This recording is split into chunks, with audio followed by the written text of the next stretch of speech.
Why does change feel like such a nightmare? It's literally devouring your time and blocking your path to success. And it's time for you to crush the change monster living under your bed. Hey there, my name is Isai Rodriguez and I'm your friend. And this here is where we build your leadership skills and your home business profits one actionable tip at a time. So hit the subscribe button, ring the notification bell, and let's jump right into it. So today we're tackling something that's lurking in all of our lives, the change monster that's living under your bed, right? Now, let me ask you this. How many of you feel like change is just this big, scary monster waiting to gobble up your time and your energy? Oh, all right. Yeah, I see those hands out there. I see you. Yeah, that's good. I was there at one point too myself, right? You see, change is always around the corner. It's one of the constant and guaranteed things in business, right? And let's be real, it can freak us all out. It freaked me out, so why is change such a big deal, right?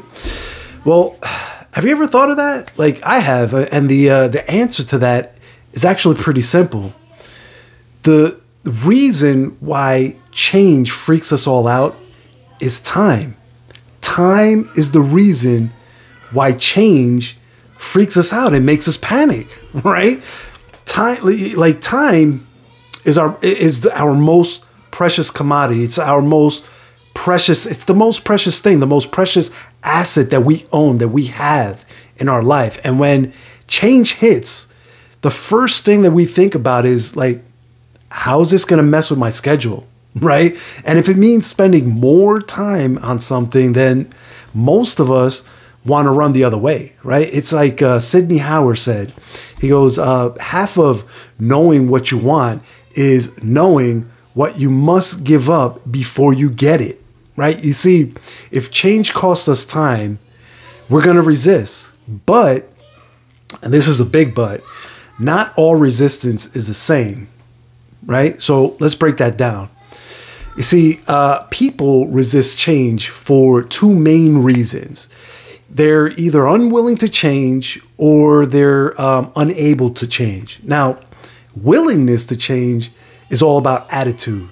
It's that, I don't want a feeling, right? The ability, though, like that's about perspective, right? Maybe you want to change, but you see your, you see your current load and you think, there's no way, that I can handle this new challenge or this new change, right? So as a leader, if we're thinking like that, what do you do? What do we do as leaders?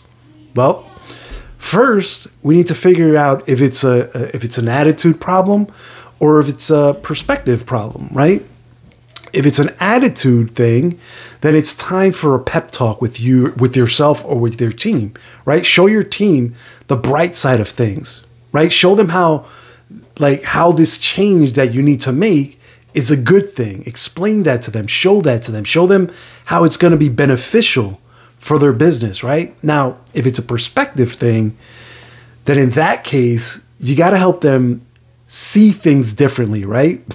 You do this first by prioritizing their tasks, right? Help them figure out what's really important, right? What's got to get done now and what is it that can wait until later, right?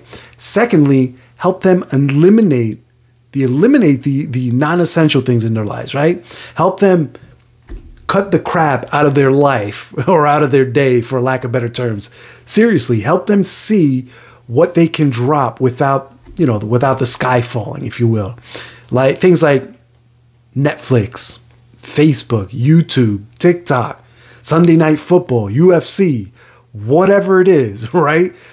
Help them figure out what it is that they can cut out of their life to, these non-essential things in their life, right? The third thing you need to help them focus on is the consequential value of the change that that you need to make, right? Show them the gold at the end of the rainbow, right? Why is this change worth it? Why is it worth their while, right? How will it make their life or their business better, right? You can't just say like, you have to stop doing this and start doing that. Stop, like you've got to give them a concrete reason. For example, if you cut back on Netflix each night, that's potentially 1 to 2 hours per night that you can be using to build your sales funnel. That's 1 to 2 hours you can use to work on your email follow. That's 1 to 2 hours that you can use to reach out to potential business builders, right? That's 1 to 2 hours that you can use to read a book or to consult with your mentor. Right? I think you get the point, right? Make them understand why adjusting their habits will benefit their business, right? Remember, change doesn't have to be scary. It's all about how we handle it. And by helping your team prioritize, by helping them cut the non-essentials, by helping them see the big picture, right? Then you're not just taming the change monster, right? You're making that mofo your pet, right? Are you with me? So there you have it, my friends. That's my tip for today.